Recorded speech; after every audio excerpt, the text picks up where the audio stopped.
In this problem, we're asked to find the exact value of sine of negative 7 pi over 12. So a couple of things here. So first of all, when you're asked to find the exact value of a trigonometric expression, that means that you should find the value without using a calculator. So using the unit circle and your trigonometric formulas. Also, another thing to point out, we're dealing with sine of a negative angle. So it may help to start out by using one of those negative angle formulas. Sine is an odd function, meaning, so if you have sine of a negative angle, you're allowed to kind of pull that negative out front. I mean, that's not really what's happening, but according to the negative angle formula for sine, sine of negative theta is equal to negative sine of theta. So that's what I would suggest you do to start this out, is just to apply the negative angle formula so we don't have to work with negative angles anymore, for one thing. Okay, but so here, we're supposed to find the exact value. I said we should use the unit circle. Increments of pi over 12, or, well, 7 pi over 12 is not labeled on the unit circle. So the idea in these problems is to break down this 7 pi over 12 angle into a sum or a difference of angles that we do have on the unit circle.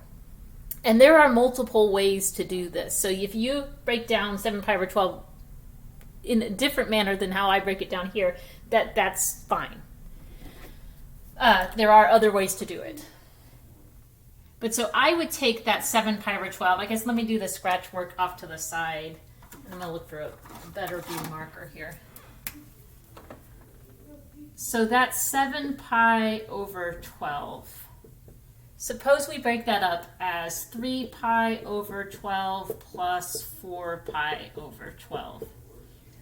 Notice that that would reduce to 3 pi over 12 is equal to pi over 4, which I know, yeah, that's an angle whose values are labeled on the unit circle. And this one reduces to pi over 3, also an angle that's labeled on the unit circle. So we could turn this negative sine of 7 pi over 12 into, I guess I'll write it here, negative sine of pi over 4 plus pi over 3, since that's equal to 7 pi over 12. Pi over 4 plus pi over 3. And now we could apply the addition formula with sine.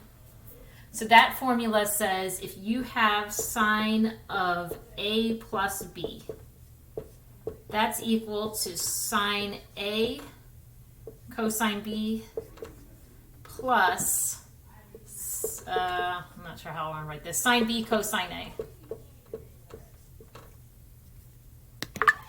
Okay, and I just looked at how I have it in the notes. I know it's written here as cosine A, sine B, but so it's a product. We're multiplying, so the order I write this in doesn't matter.